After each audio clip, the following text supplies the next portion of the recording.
It's time for quarter roundup. It's not time for quarter roundup. It's time for quarter up. Yeah, that's that show. You're so dumb. I This is counted my- down. this and is my everything. Sunday. This is your This is fault. my Sunday. This is your fault, Doc, because you haven't been here in forever. Back and we're back to our old antics. Yup. See, and I was just like, I'm gonna say something. I was waiting. I was waiting for Doc to do it. I'll take it from here, gentlemen. My name is Ad Rock, and this is Quarter Up, a weekly roundtable of general gaming news and a little bit of discussion and arguments. This week, as always, because they've been here lately and I have not. Yep. Indigo Hey guys, how's it going? and Krug. Hi, I'm Krug. Still Krug. Forever gonna be Krug. Mwah. So, Krug, let's start off. How was your week? Creepy Krug. My week Yeah, was right? wonderful. I went to a fun little game night yesterday with Indigo and Doc and a bunch of other Q Times people were there. Not all of the California ones, but a bunch of the California ones. And we had a lot of fun. We played a bunch of board games, which was really fun. We had a bunch of kids, and we pushed them into a different room and had them play some Connect game that I don't remember the name of. And water guns or water balloons and Nerf guns. Oh, yeah, Krug was. I didn't go to the park because I had to work that morning, but whatever. Yeah. And then we did a photo shoot, which was really fun because we're redoing the Q Times About page because we think it's ugly as fuck. So look for those soon. Those are some fun pictures. All of them are homoerotic, literally 100% of them. And Hey, I'm comfortable with my sexuality. I am too. Yeah, I'm comfortable with my sexuality and how I want. Never mind. I'm not going to finish that sentence.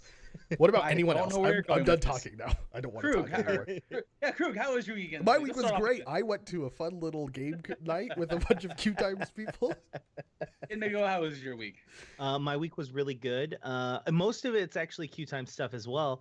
I went out Friday night with a Q Times contributor, and we worked on talking about some script stuff and talking about a bunch of stuff. But I drank way too much that night, so the next day I was a little slow, a little groggy. And then while I'm slow and groggy, we then prepared for a massive Nerf gun fight and a water balloon fight, which was awesome. Had a blast doing that, and then went 3-0 in some badminton. Yep, no one undefeated. And Thank while you very were much. having this fun happenings outside, I was moving servers around. Go me.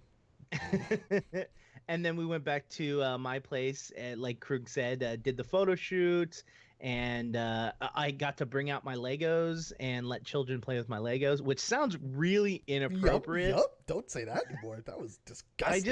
I just have a large collection of Legos that I keep around in my house to lure children. Wait, Okay, stop. but here's the thing.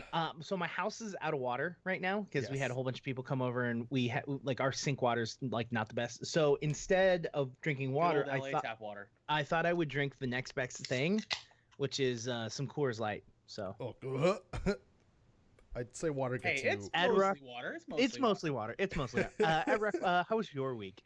More like my month. Well, while I look at Yeah, Krug and go, why Krug did you why'd you mess up my camera angle again? Because Shut I'm up. way in the corner. It doesn't matter. Just keep fucking going.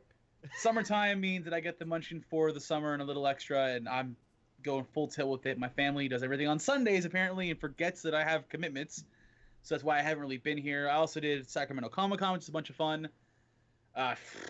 Today they got into 2 canisters of glitter about yay big. If you're listening to the audio podcast, I'm talking like a 6-inch canister of glitter, blue and silver. And this was right before the show, so they were wondering where I was at, and I was like, yeah, no, that's glitter cans exploded. My nephew's here with me as well. They're off playing with Legos and watching Wall-E right now. Honestly, in general, I've been on dad mode for so much. So I've been in dad mode for so long this month that I don't remember how to talk. Apparently not. I can't communicate anymore. I didn't think it was possible for you to be worse at the show, but apparently it is. Oh man, but yeah, no. Between that, working I also found out about Anime Expo right now. Their artist alley got totally fucking wrecked, and people are having heat exhaustion and heat strokes. I was commenting about that before the show started. That's stupid. Anime Expo, stop it. Stop being shitty. I almost went to We were that. talking about going to that this year. Yep. Yeah, I almost went to the Artist Alley this year. And apparently, Artist Alley is in a fucking shit show. So whatever. But yeah, no, that's mostly been me on dad mode. The only games I can play really have been Overwatch and Atlas Reactor because I can get in for 20 minutes before I go to bed. So Let's see how well I do this week. Yeah. if this before the show was any indication, you're going to never ever play either of those games ever again, because it was really depressing. It's really depressing. We lost a lot. We lost a bunch. Anyways, should we move on to the news? You win some, you lose some. I like news. Yeah, let's do that. So look, here are the... Yeah, you don't know who's gonna start. Yeah, that's weird. Oh god, this is gonna be so weird. Go ahead, Doc. Go. Do it. No, it's fine. All right, fine. So we have some Heroes of the Storm news, which is new for us because we don't normally talk about that. Heroes of the Storm and Blizzard in general have this series called In Development. So basically what they do is they take video footage of upcoming characters, upcoming skins, upcoming mounts, so on and so forth, and they just kind of put it out there.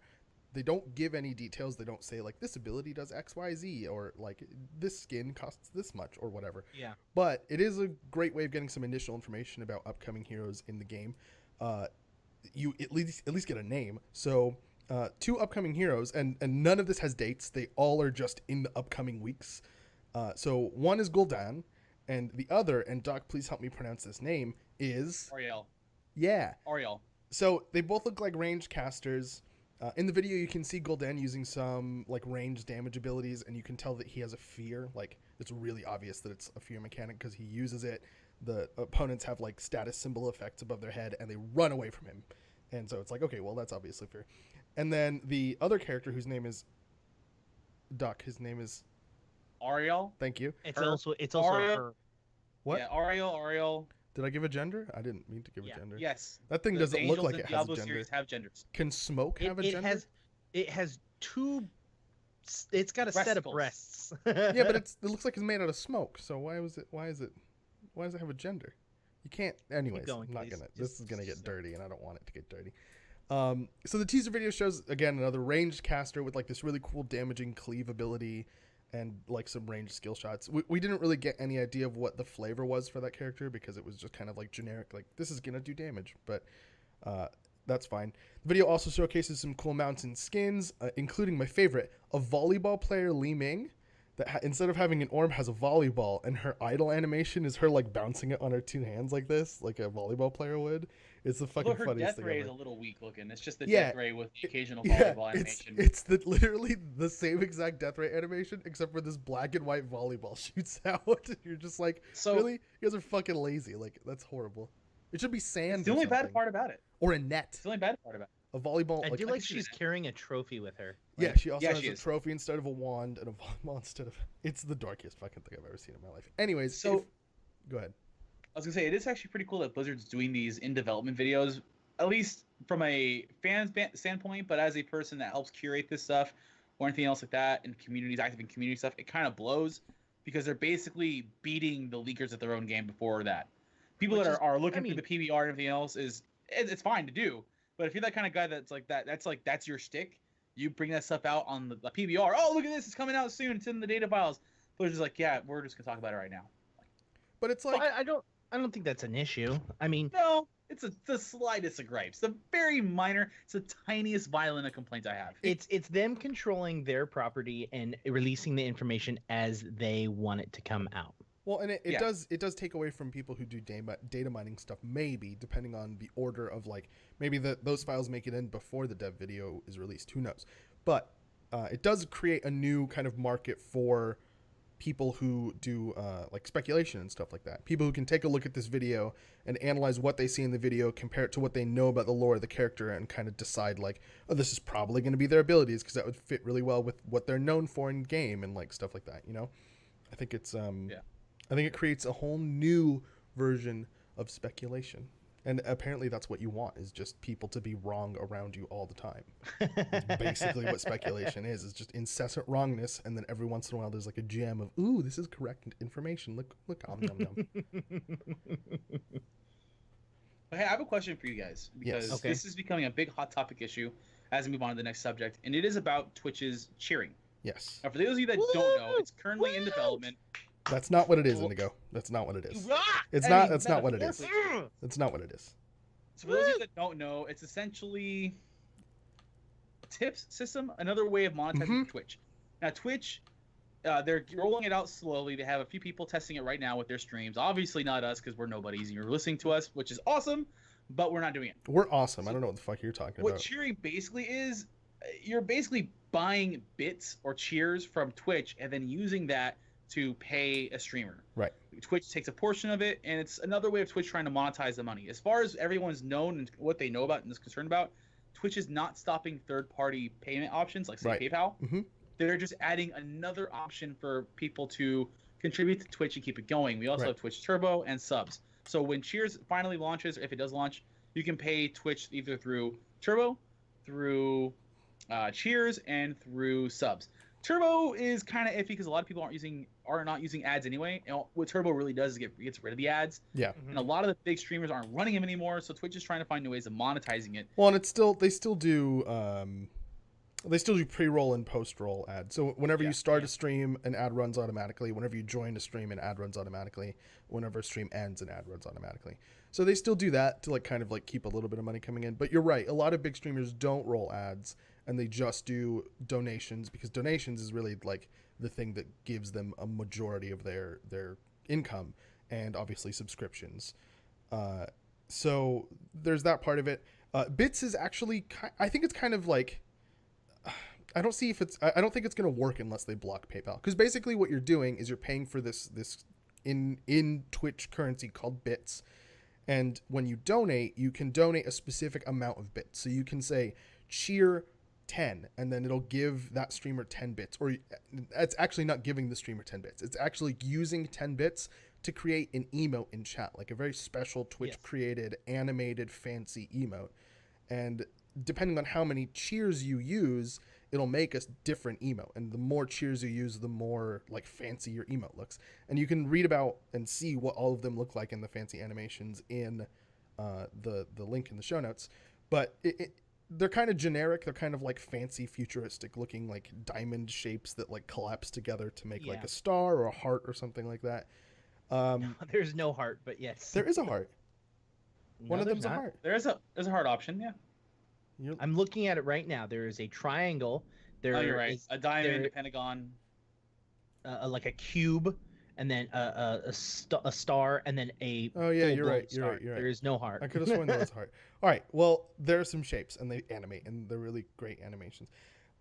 So presumably, and this is not something that they say in the post, but presumably, the amount of money that the Twitch streamer gets is relative to the number of bits that you give them. So, for example, 1 bit costs $1 or something. That's actually not true. Well, in this little animation GIF that they have going, 100 bits is $140, or $1.40 is 100 bits. Right. Now we don't know. I don't know if this says how much is going to the contributor and how much is going to Twitch. But if you look specifically, you have to buy bits by itself. Correct. Which is you're buying bits from Twitch. And then you're giving them to the user, which using them in the stream. Yeah, and you're giving them 100 bits, which again we don't know if it's we're going to take the 40 cents and the user's going to take $1 or vice versa or whatever it is. We don't know that correlation. Right. But I think what Twitch is doing is they've been having a lot of issue with PayPal people going, "Oh, I'm going to donate $100," and then they have request a return, right? Well, and it's not even donate $100. They've had issues with people saying, "I'm going to donate $50,000." Yeah. So and then, actually, that specific one you're talking about, there's a dude who would constantly tip 5 to 10, and PayPal finally got wise to it and said, "Oh no, you're on the hook for the grand total of being $50,000." Right. Yeah. Yeah. And so I think that they're trying to get around those tip trolls by doing this, by them paying Twitch, not paying the user. Right. And since Twitch has a significantly larger bankroll and has lawyers and stuff like that that can back all of that, you're buying it from Twitch, and then you're deciding this good that you purchased who it goes to, and there's no return policy. Right. So if you give 100 bits, you've given 100 bits. Yeah, your purchases are final. And it's it's kind of up to the streamer at that point. Do you want 100% of the return on your donations? Do you want to enable in a separate third-party donation client and take that risk, or do you want to stick with the cheering system and completely circumvent that risk, or for the most part circumvent that risk? Because obviously I don't know the SLA for this. I don't have a contract with Twitch, so I don't know what the actual rules are for receiving money from Twitch in this situation. The better but it's a good try. Feel about it. What? better question is, how do you guys feel about it? Because I'm curious about it. Because I'm kind of cool with this. Because Twitch is yet to say no, you cannot use any third-party options, and I don't think they're going to. They're kind of cool with it. They understand PayPal is another option. You understand you have other options to go through getting money, and to be honest, Twitch Turbo kind of blows. Twitch Turbo, all it does is gets rid of the ads, and honestly, people don't run ads in the middle of their streams anymore. A lot of them don't. That rely on big number subs. Right. Yeah. They wait. Well, I mean, it depends on the game. Like a lot of games with queues, like for example, Smite. A lot of Smite streamers run ads between games because they're like, "Hey guys, we're just sitting in a queue. I'm gonna run an ad so I can make some money," and people are cool with it. But games that don't have that kind of like short period of gameplay followed by very short period of queuing followed by short period of gameplay. Games that don't fit that mold have completely stopped doing it because people fucking hate it. Like MMOs, they drop active watchers when it happens. Yeah, which defeats the purpose of running that. I mean, honestly, YouTube Red, right? That's for YouTube Gaming. They have a tip system, and it's honestly kicking their ass. And I think honestly, in the long run, I think that this tier system could be good. It also, like you said, prevents against troll donations a little more. Yeah. Because now you got to go to Twitch directly, and Twitch is like, hey, you paid us for the money, so you're really, what are you doing? Yeah. You've received this good. You know what I mean? Like it flat out says you have received this good of this digital good of 100 bits, and you're going to claim that you did not receive them. They actually now have a digital response. They have all of the backing to sit there if PayPal then turns around and says, hey, this guy wants his stuff back. Well, actually he already received his goods and he has given his goods to someone else. Right. I like this, and I know that because we're a smaller, channel and stuff like that, I think it would be smart of them to roll this out across the board to anyone that wants to do it. I'm sure they're still testing, like. Oh, no. I'm sure that they're working on it right now, but I'm saying, like, right now they've got like the partner system and blah blah blah. Like, I think that. Oh, you don't think when it rolls out that it should be restricted to the partners? Yeah, no, I think it should be available for all users across the board. That would be so smart of them, because if anyone wants to donate to a small group or a large group, it doesn't matter. Yeah, maybe a large group is big fish, but the smaller group, you're still getting a cut out of that. Right. You know what I mean? And if you're already, have this entire back end system that you're not having to deal with lawyers and blah blah blah blah blah for, returning goods, this is just adding to their pool of people that they could be making money off of. It's like, we're only going to put ads on big people. No, they put ads on everyone because they want to make that money. Yeah. This is another means for them to make additional money. And another good one is you unlock additional people that can pay too. Like you get kids, people that don't have steady income, they get like allowance or something like that. They have a portion of money they can spend wherever they want.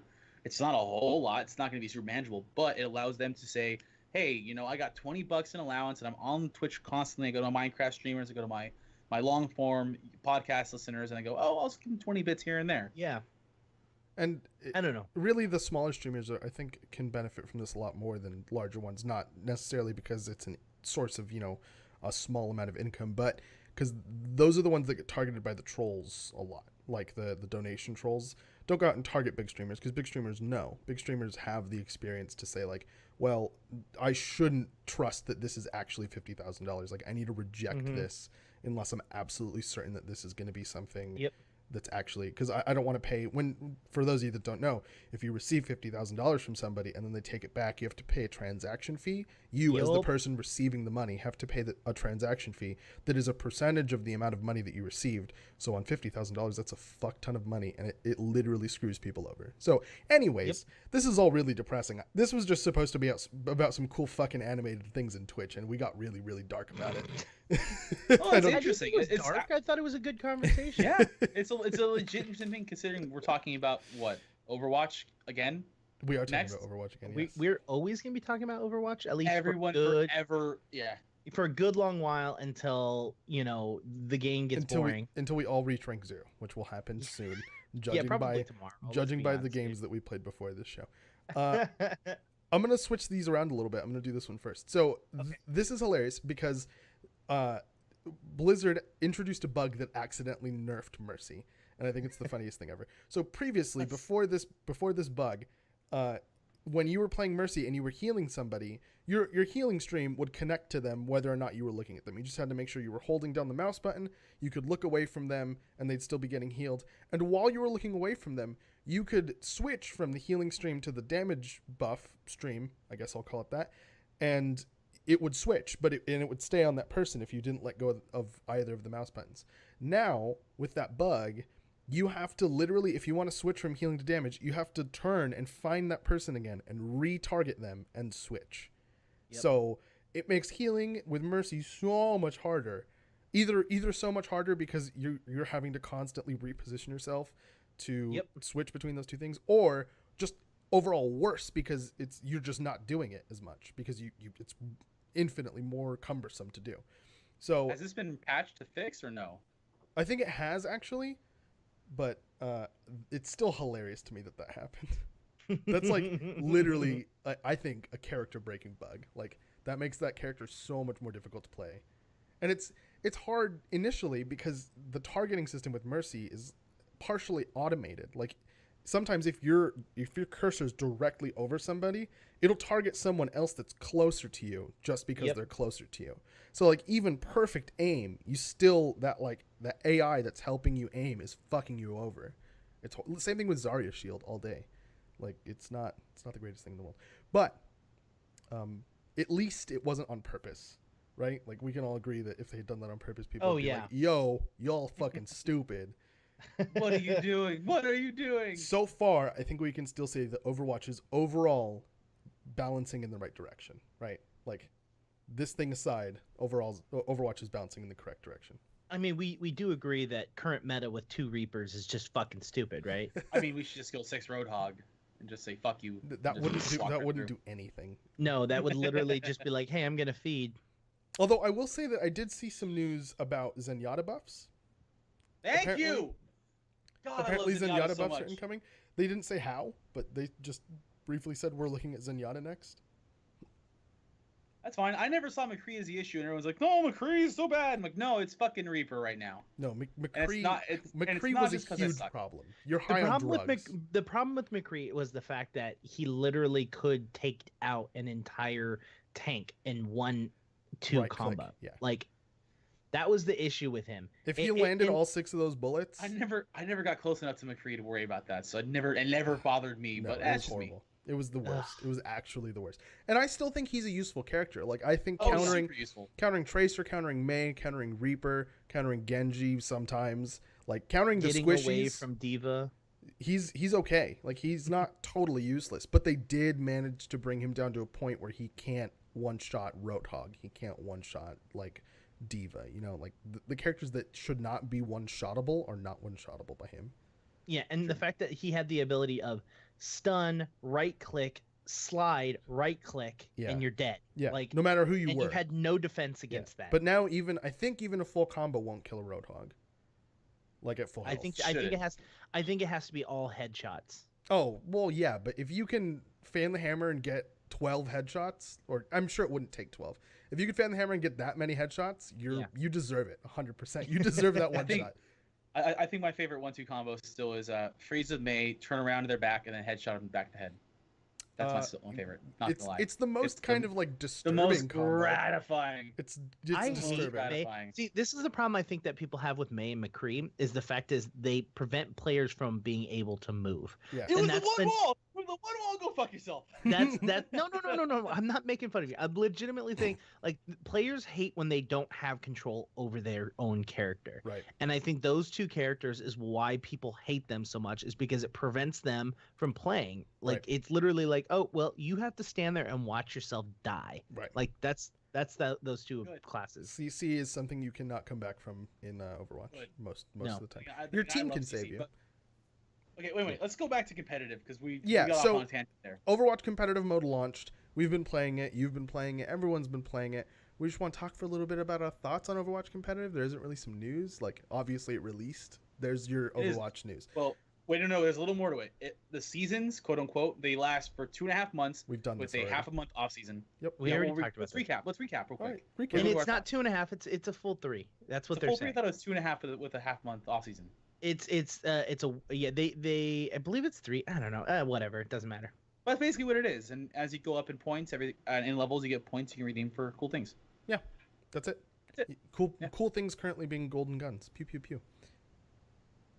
So thoughts on Overwatch competitive? You think it's good? You think it's bad? Have your experiences in matchmaking been so far?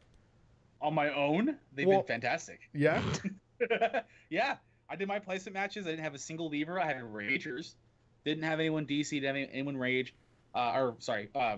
Just no feeding to my placements. I ended up at like 50, 51, and then I've lost every match since then. Right. Exactly.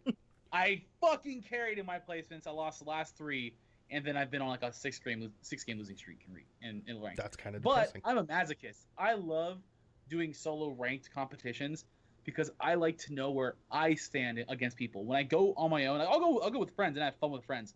I'll go in ranked and fucking wreck shit if I want to. But when I go alone, I find it actually very fun to do because it tests me and my knowledge and my experience and my reactions in the game like that. Well, so I enjoy it. I've been playing a bunch of it with Indigo mostly, and we've done like just the 2 of us queuing. We've queued with 4, we've queued with 6, and so far I found the 6-man to be more fun, but way more difficult. Like, I don't see why people only queue as a pre-made, because if you're queuing as a pre-made, the matchmaking is trying as hard as it possibly can to queue you against another pre-made. Like, we'll wait in queues for 2 minutes in a game with this many people just so it can find another pre-made for us to play against. And I think one time, maybe I'm remembering this correctly and maybe not, one time it queued us with a 5-man and a solo player, I think. So, like, it's trying as hard as it possibly can to get you against another pre-made, which means that they have the same level of communication that you do, and they have the same level of coordination that you do, and so it's the skill required is going to increase with the number of people in your group. So it's not necessarily going to get easier as you get more and more people in your group, which I think is awesome because we've had some really fucking close games, and those are the most super fun. Close when they're a dead heat and like each team gets the point, like on King of the Hill. Each team gets it for like 15%, and then it switches again, and then you're in overtime for like 3 rallies, and you're like, this is fucking intense. Like, what do we do? What do we need to change to win? How do we win? We need to win right now. We have it. We're only gonna have it for another 20 seconds if the rest of this game is any indication, and you just get pumped, and it's the best. Anyways, I just got really excited. I'm not even playing it right now. Can we just stop the stream and start playing again right now? Like, we only have 30 more minutes. We only have 30 more minutes. We gotta. Hey, y'all got any more of them Genji ults? Okay, so I really like the competitive stuff. I really like the fact that they are significantly closer matched games than they have been in the past. I do love that. Something else that they added with the competitive that they didn't really talk about is actually on the was it Lijiang Tower? They added the name of one of their fans who died one day before the game released. So do you have the story, or should I tell you the story? I know the story, but tell me the story. He's like, what? Huh? What's happening? The guy's name is Hong Yu, and his name is on the spacesuit, and it says above in Chinese, "Heroes never die." What basically happened was he was a big Overwatch fan and everything else. He talked to friends about it. And they kind of made fun of him for it. They called it crack and whatnot, like ever crack and that kind of stuff. But I guess a day or 2 before it launched in China and globally, one of his friend's motorbikes was stolen, and he gave chase in his own motorbike. Tried to chase the dude down, ended up in a collision with the thief, and was taken to the hospital and pronounced dead. Oh my god! But because of his actions, they were able to stop the thief and catch him and arrest him and put him on trial. So the Chinese local government gave him the posthumous award of like upstanding citizen, essentially. And Reddit and the internet being the way they are was like, look, this dude was a rabid fan. He didn't deserve the fate he got, but it's what happened. They weren't looking to immortalize him, but at least let people know, hey, this guy was as big a fan as any of us. He's no longer here anymore. The least we can do is essentially the internet equivalent of pour one out for your friend. Yeah, dude. In a non-ironic, humorous way. And Blizzard went above and beyond. Again, like they do in World of Warcraft and Diablo and everything else. They put him in Lijiang Tower. That's fucking great. That story gave me chills. Yeah. It has heroes never die, and he was like trying to save his friend's stuff. That's really fucking cool. I don't have words for that. Like, that's okay. We should have Would saved you like that me till the. We're not going to be able to follow that story up. Like the rest of this. No, The rest of you the don't stories follow up are a story dumb like that. now. You just move on. Okay. Would you like me to move on? Yes. Do you need a moment there? Yeah. Okay. Well, on the bright side, let's move on to something a little more alleviating and lighthearted. It's summer, so the biannual Games Done Quick is back with Summer Games Done Quick, and they're back again with another Humble Bundle. It is the first week of July, July 3rd through July 10th. There's a bunch of stuff associated with it, including this Humble Bundle. If you pay like $15, you get access to VVV, Dust Sports DX, Guacamelee, Escape Go 2, all sorts of stuff. Can you say that one more time? What was please? the first? What was the name of the first game? VVV. No. One more time. Sorry. VV. So I think you're cutting out. All I'm hearing is the letter V. I'm having strokes right now. What are you playing? I'm streaming. Oh God! But it's not just that. They're doing, like I said, Summer Games Done Quick through the 3rd of July, the 10th of July. They're doing streams for it. The benefits from it will go to Doctors Without Borders, and even Stephen Colbert got into the action this week, where he invited a Super Mario Switch runner. He's not just a speedrunner. He's the record holder for Super Mario. I think it's like 3.5 minutes. I think it's 3 under minutes. 3.5. 8 seconds, something like that. There's Something an 8 like in there somewhere. So there's a clip on YouTube. Go look for it. Stephen Colbert. It's on his YouTube page where he does a 3-legged relay race. Essentially, it's him versus the streamer versus the Columbia track team. Yep. To see who can finish a mile or Super Mario World 3 or eat a hot pocket within 3 minutes and 30 seconds. Cook and eat a hot pocket. Cook and eat a hot pocket. Then 3 minutes and 30 secones. It's The highly best- entertaining. Watch all 6 minutes. Yeah. The best part about the Stephen Colbert cooking the hot pocket is that he doesn't have like the ones that spin, so he has to keep opening it and like Turning rotating the hot it. pocket. Yeah, It's it's just gets adorable. funny. It's adorable. Yeah, it's fucking hilarious. So that's cool. For those of you who don't know what the SGDQ is, it's like one of the most entertaining based on skill and entertaining based on cringe events that I've ever watched in my entire life, because speedrunners are kind of like introverted, like keep to themselves sort of people. They have like really like the thing that they love doing with video games requires a lot of time to be put into it and stuff like that. So they spend a lot of time doing it, and they're not necessarily like, not all of them. I'd say maybe 30% of them are very antisocial people, or at least it seems. And then they're put on a stage in front of tens of thousands of people online and expected to do the speed run. And so like sometimes you get like personable ones that can really like fluidly explain what they're doing and like tell people like, okay, I'm about to do this, like I'm going to stop talking for a minute and then do the thing, and then get into a point where they have to like where they can resume talking, and then they keep talking and like, oh, now I'm going to do this thing next, blah blah blah. Oh, and the devs thought this was going to do this, but it didn't because of this. And it's really great. It's really great to listen to. It's really informative. And then you get the ones that don't say a word and it's hilarious. And then you get the ones that say stuff that's just like, oh, stop talking. I can't listen to you talk. Oh, this is weird. This is weird. I highly recommend watching it, whether you like speedrunning or not, because that's definitely not the most entertaining part about it. But yeah, you can watch it on Twitch. They have a Twitch channel, and it's really fun. Donate to them. It goes to a great cause. That's all of those things. So, Skullgirls? Yes, Skullgirls is a fighting game that is moving over to the mobile platform. I've never It's heard like of one. it. Yeah, it's one of the first of its kind. I've never actually played it. Doc actually pulled this. Oh my god, that was loud. Sorry.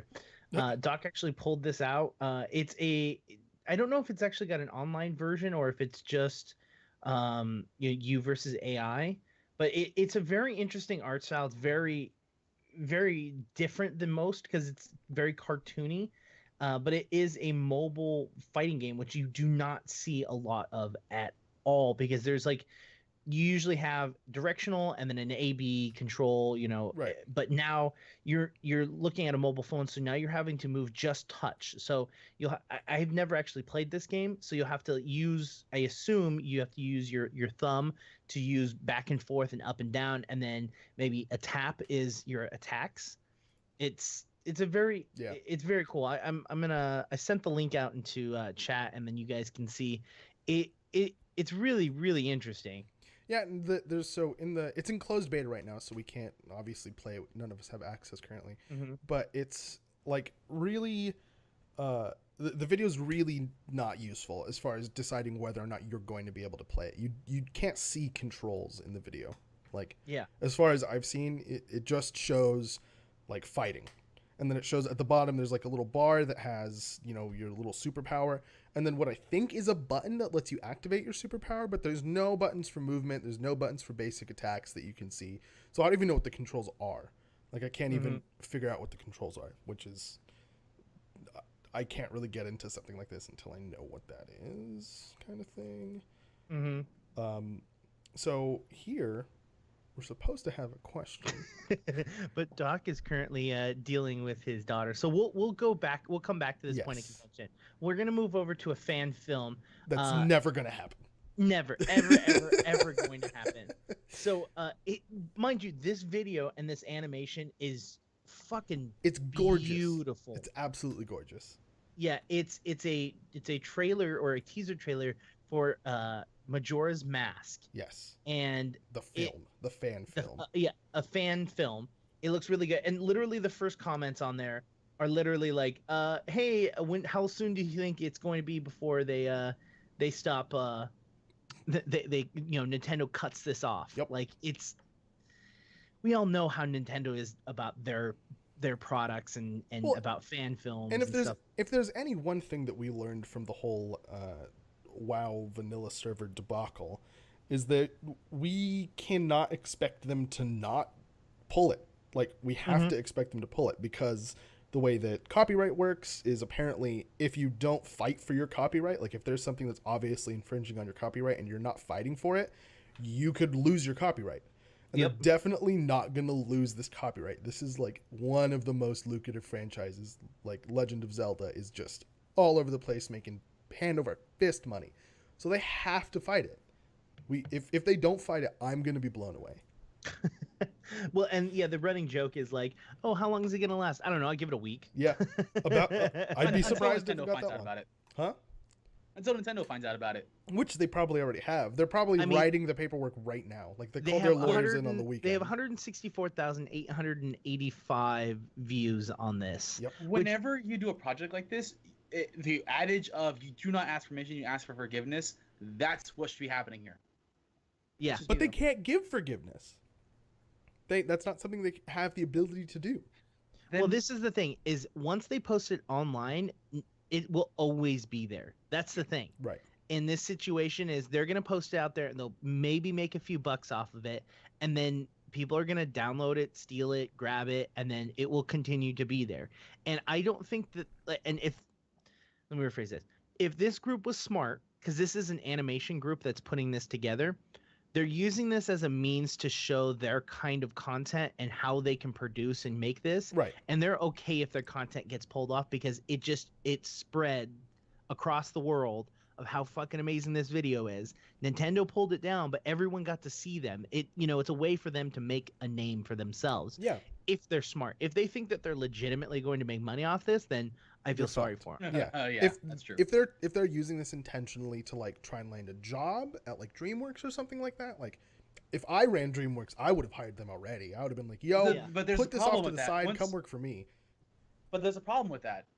There could be a clause in that cease and desist saying you can no longer use this as a reference, as Yeah, a no, and- portfolio piece. It doesn't And matter. they don't need to. Yeah. That's what I'm saying. The internet's is going to do it once- for them. Exactly. The internet is going to release it and spread it absolutely everywhere for them. And people will see it, and they don't have to use it as their profile, but people are going to know them for that. Right. And they're going to ask them to create more content, because on their actual, because at the end they've got a little thing saying, "Hey, this is where the music comes from, and this is about the film," and it takes you to their Facebook page, which has other animation stuff on there. It's very little about the Majora's Mask film. It's about like other animations and other things that they've put together and done.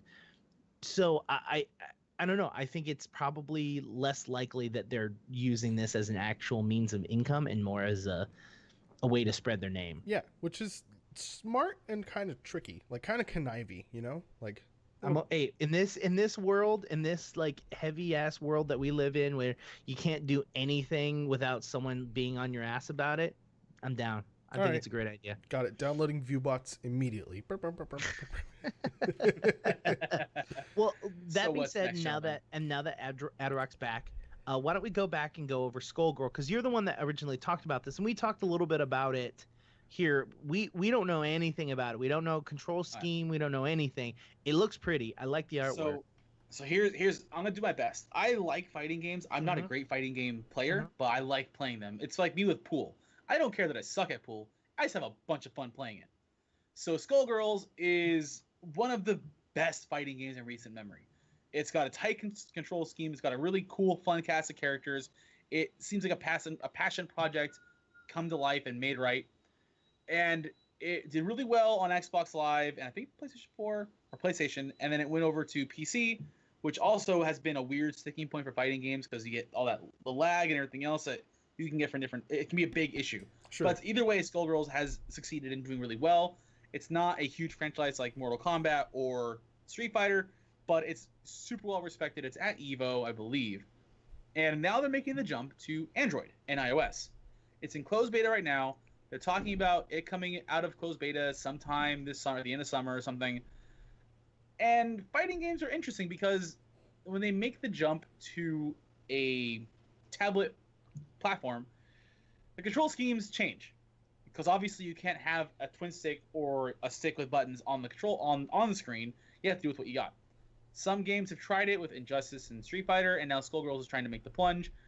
And it looks like they're teasing people like building your own team, getting additional characters, customizing them. And so they're saying, hey, you know, we're going to keep going with it and see what happens. And Skullgirls has had a really cool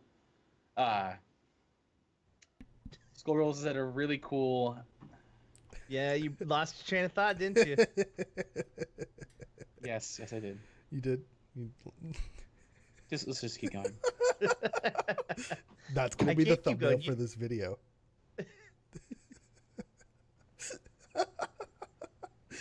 For those of you in podcast land, an old man just walked behind Doc, and it was the weirdest thing I've ever seen. I love my family so much. They know what I'm doing, and they still don't give two fucks. Yep. Anyways, Indigo, if you would please. Okay, are you ready for the point of contention? Yes, we are ready for the point of contention. Bring it. Bitch. All right, so this brings us to our first point of contention, which is it possible for fighting games to translate or to transition to mobile, or does a platform make it difficult or impossible to do? So clearly we have two different sides on this opinion. Krug, why don't you start us off and give us a brief one sentence of why you think the way you think? Nope. That is absolutely not going to happen. It's never going to get competitive. It's never going to get to be something that a majority of people can pick up, while also retaining its challenge and entertainment. Okay, and Adderok.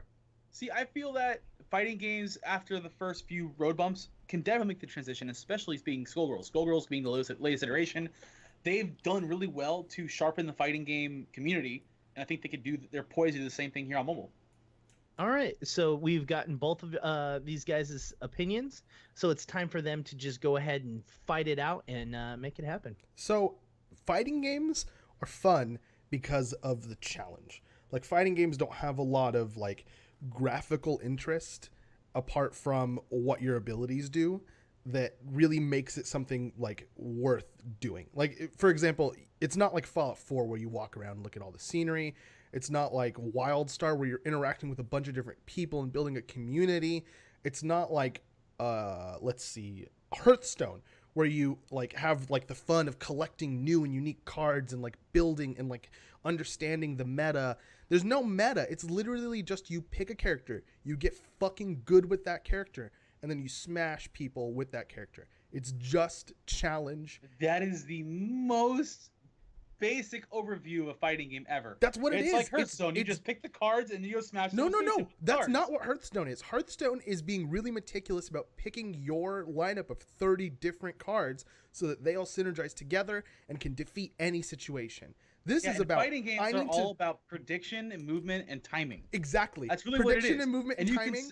Two of those things are super fucking hard on phones. Movement and timing because of the control scheme. Because it's a touch screen. It's all. So look, So what I said a little bit ago with Mortal Kombat and Injustice, they're both on my NetherRealm games, is they've been able to find this sweet spot of, yeah, it's obviously not going to be your traditional one stick 6-button fighter. It's impossible to translate that. But if you look at the screen, you look at what the screen can do and the gestures that the screens and these mobile phones can do for it now and tablets, you can still create a very fun gesture-based fighter using the basis of games like Infinity Blade and Fruit Ninja and whatnot.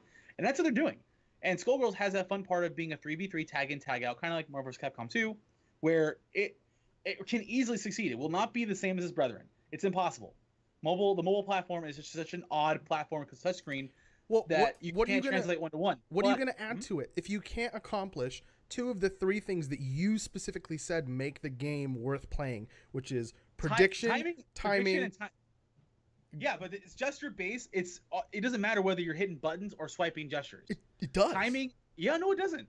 It does. Because you're gonna miss the button. Slow with your gestures, you're gonna miss the command. It doesn't matter. No, but it's not about just speed now. It's not about you hit the button too late. It's about you didn't hit the button in the right place, or you your fingers slid off the screen, or like and then I decided not to Zerg Rush, and your hands are getting really what sweaty. You're saying is the same thing that happens in all genres. If doesn't. You're slow and anything else, you're going to miss your window of opportunity. You're going to lose. Yeah, in a tower defense game where you put towers on a field during a phase of the game where nobody's attacking you, speed is an important thing. No, mobile games are designed to be played slowly, casually. They're designed to be more tactics based than they are to be reaction based. See, that's the for the specific reason. That's what fighting games are trying to break. And what Skullgirls and what the Lab Zero team does really well is taking what's been established and going, look, we need to make sure it's super accessible for the lowest common denominator player, but give the depth and complexity that the hardcore fans crave. Yeah, they can say that all they want, but they can't just do it out of their ass. And they can easily succeed this in mobile. Unless they know what they're doing. They're not stupid. I'll give you this. If somebody uses a peripheral to play this game, like you know the peripherals where you plug your phone in and then like you get a controller on the thing, I would consider that to be something that would be reasonable. Like I would expect people to be able to play that and enjoy it. Any game of this genre on a mobile phone. But I also would not consider that adapting to the mobile platform. I would consider adapting the mobile platform to the genre of game. And I literally, outside of that, cannot see another single way that this game will be anything close to any other fighting game that's on the market on any other platform in existence that uses hardware, like physical buttons. You can't really compare a lot of mobile... Sorry, go ahead. I have my questions for you guys. So, Krug, I'm going to start with you. So you're saying that the issue with the fighting game is that you can't have precision attacks, you can't have precision mobility and stuff like that because it's a mobile platform. Yeah. Now, that being said, do you feel the same way with any sort of, touch-based game on phones? Because there are a lot of games like Tap Tap Revolution, which is a DDR version where you tap your fingers on different places and it gives you combos and that are fast twitch, very quick action games that require you to move and have precision timing. Now, do you feel that even though that market is very large, you don't feel that could affect the gaming market and or the fighting combat? No. So the difference I think between a game, I'm going to specifically take Tap Tap Revolution, and a game like I'm going to use Street Fighter because I can't remember the name of the game that we're arguing about. So Skullgirls. So Tap Tap Revolution gives you, if it's like DDR, has the little arrows coming from the top of the screen, right? And they come down, and then you push them when they get to the right point of the screen, and that means you win. And depending on whether or not you land the arrow specifically on its partner, then you get like perfect or good or whatever. So that has some kind of like tolerance. Like you don't have to get it pixel perfect on top of the arrow in order for it to be a success. So that tolerance that's built into that game is specifically designed for a mobile platform. It's designed for people's reaction in mobile platform. It's designed for the limitation of the hardware. It's built to be played in that situation. This entire genre cannot be adapted that way. You cannot have, because if you're playing against another person, you can't do it. There's another person there that's doing all these actions against you and you have to react to them. So I would have like 10 more questions for you, but I don't, that's not our format. So I'm going to move over to Adarok's position. Something that Krug said in the very beginning that I think weighs really heavy on this decision is the competitive market. yeah, with mobile games, it's more traditional to have a mobile game being a game that you can pull out of your pocket, click on a couple things, collect power or collect, gold coins from a city that you're building, but it's never really a competitive market. I mean, there are some games that are competitive, but you're fighting their AI. You're never fighting against another player. Do you think that because do you feel that competitive market is necessary to make this game successful? I feel like we underestimate the mobile market more and more as PC gamers primarily and gamers in general. We keep thinking, oh, it's kid stuff. Cookie Mama simulators are there. Elsa birth simulators are there. We don't need that shit. We just fuck that. We'll go back Did to you just say our... Elsa birth simulators? Is that a thing? You know how I know about that? Yes. Because I have a 5-year-old daughter who loves downloading lots of free games. That's weird. I'm not. That's okay how with I know about the. That's how I know about the Minion abortion simulator. I'm not even fucking kidding you. Anyway, I'm disturbed. I believe what we are overlooking is the fact that every fucking person has a phone, and that actually does create a very big market. And if Clash Royale has taught us anything, that shit's on Twitch and it is gaining attention. And I believe that this game, like Skullgirls and fighting games, they can be in this competitive culture. You have a pool that's so much larger than we realize and that we write off instantly. Oh, it's just mobile. No one ever bothers to play games on mobile. Fucking everybody's playing games on mobile. You give them an ability. MOBAs are on mobile now. They have a MOBA that does well, that has tournaments, that's streamed live on Twitch. And I honestly believe that the market's there, the pool of players is there, and that you just need a game that doesn't treat it like only tap revolution, that feels like arbitrary taps put in within a small window. And Skullgirls is a game that's relied on knowing what's been done in the past, taking that and then polishing it to refinement. That's why it's done so well. It's not a huge brand name, but people that play the game understand, oh yeah, no, this shit's done right. And I think it can easily do that in mobile. Okay, so I have a very clear point. My coin is absolutely going to go to Adderok on this one. Really? Okay, yeah. Woo! Did you not think I was going there? I honestly had no clue where you'd go on this one. You have no confidence in yourself, sir. But that being said, if you think I'm wrong, Krug is going to be putting a link in the chat. We want to get your votes. If you're on Twitter, we hold if you're on Twitter, we hold the poll for about a week afterwards, so you guys have time to put your vote in to find out how your vote did. Give your opinion on what you think is right and what's wrong. That being said, in the meantime, we're going to continue going over the remainder of what news we have, which we're going to go over really quickly because we're almost out of time. Yes, we are.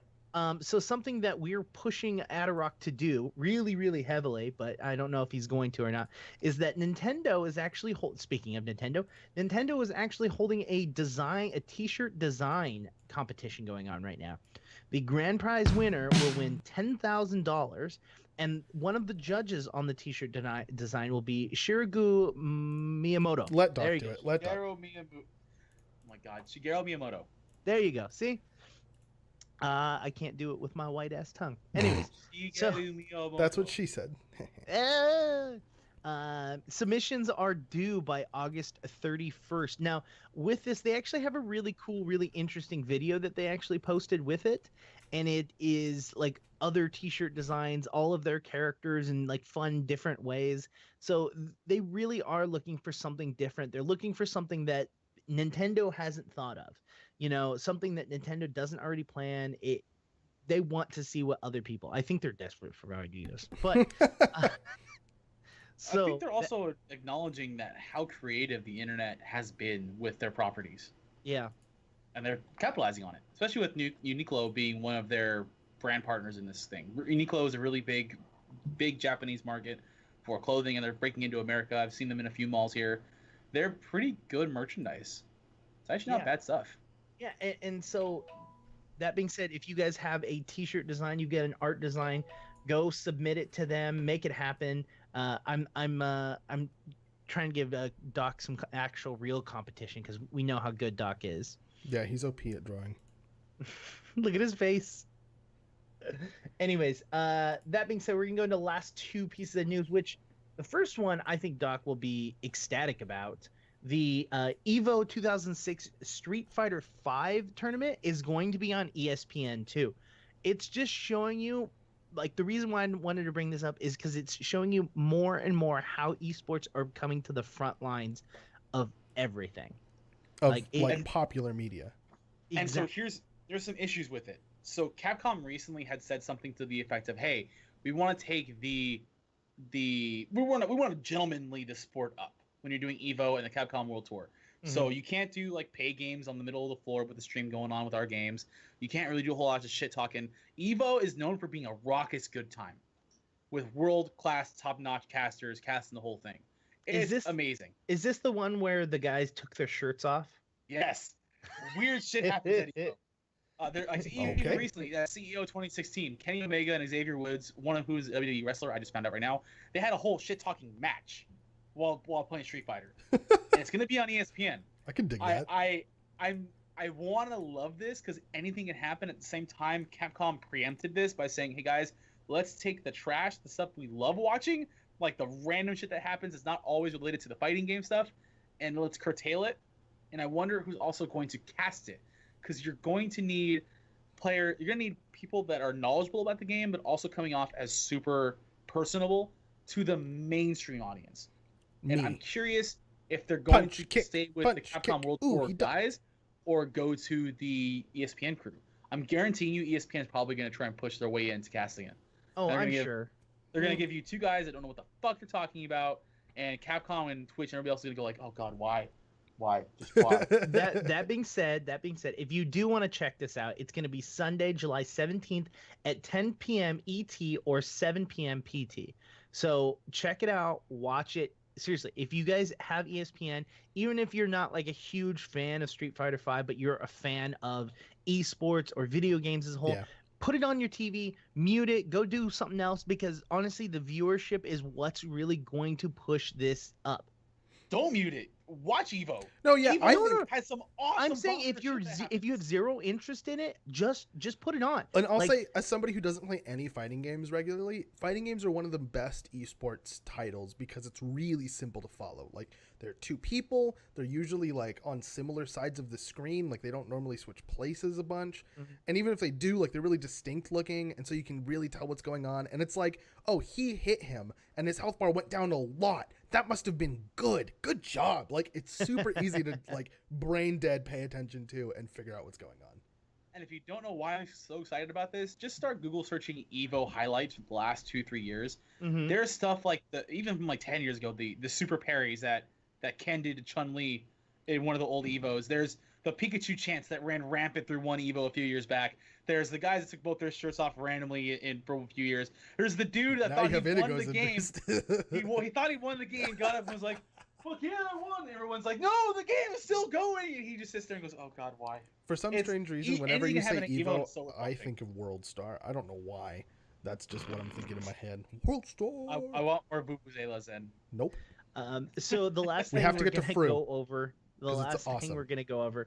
And yeah, it's because it's awesome. It's the first Kinect game that I've seen that actually like puts the Kinect as something other than hey, we're tracking your movement to dance, or we're going to help you work out. Like, this is actually something that's different. It's got a completely different, it's different. It's different. It's new. It's cool. It's called Fur, which makes me think it's a furry approved game. Fru. How far are you?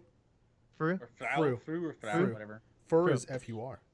Yes. So this basically what it is, you stand in front of your camera, and your body, your shadow basically, changes the terrain that this little guy is running around in. So you will, if sometimes your body covers the background or, covers the land that they're supposed to be on. Sometimes it actually shows it up and you actually have to follow along with them. Yeah. And you'll have to like move your body into different positions to hit different keys to unlock certain things. It's really cool. It's really different.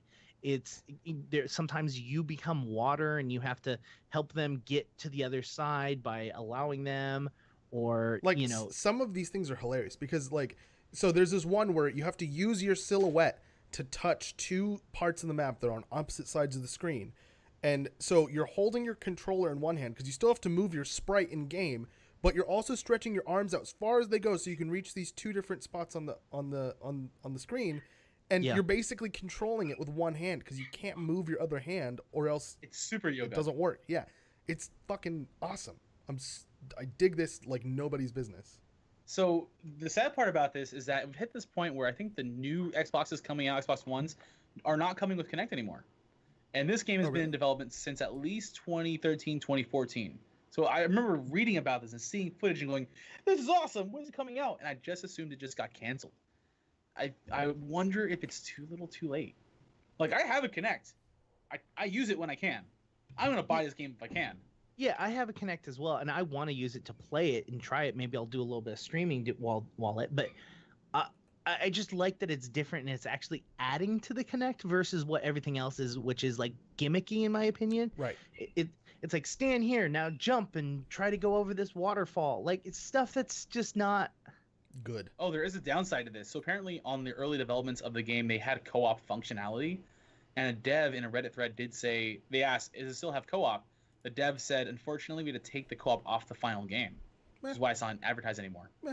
But they decided to keep the old co-op prototype from E3 2013 in the game. You can unlock it by getting all the game's collectibles. Oh. So there's a hidden co-op mode in there. A really bad co-op mode apparently, but it's in there. So if you want to have fun with that bad co-op mode, you just got to beat through. Got it. Indigo? Yeah, this game's been 3 years in development. It's crazy. Indigo, buy it? Beat it? Yeah, I'm definitely gonna get it. And then we'll co-op that shit up. Well, after I collect absolutely everything. Yeah, it's fine. You'll figure it out. That being said, guys, that is this week's Quarter Up. Thank you so much for joining us. But before we go, we're going to look at that poll. Yes, we are. And see where we're at and give that point over to whoever may have won. And Krug. that would be Krug. Oh. Really? Yup. You have to remember that Krug votes for himself like 10 times. Yeah, I have bots. Also, people really hate mobile. Yep. I'm not a big mobile fan either. Yeah, you chose your side. I didn't pick my side. Yeah. Oh, no. I'm confident in my side. It's just, I think about it. If this game is affordable within my range, I'm going to buy it. I'm going to try it out. Yeah. The Skull Girls is worth playing. Have fun with that. We'll be playing Overwatch, an actual fun game. That being said, guys, we are out. Adrock, what's the best place people can find you? At AdrockDraws on Twitter. Awesome. Krug, go for it. At KrugQT on Twitter, or you can email me, krug@qtimes.com. And if you want to get a hold of all three of us, you can email QU@qtimes.com. That's the letters Q and U at qtimes.com. Indigo, awesome. What about your face? You can find me, guys, on Twitter at IndigoQT. You can also tweet at all three of us at _QTimes and say hi to us. Make sure you're following us. Make sure that you're catching up with all of the new content that we're creating. We've got more and more as the day goes on, it feels like. So that being said, thank you so much. And I don't know. See you on the forums, I guess. See you later.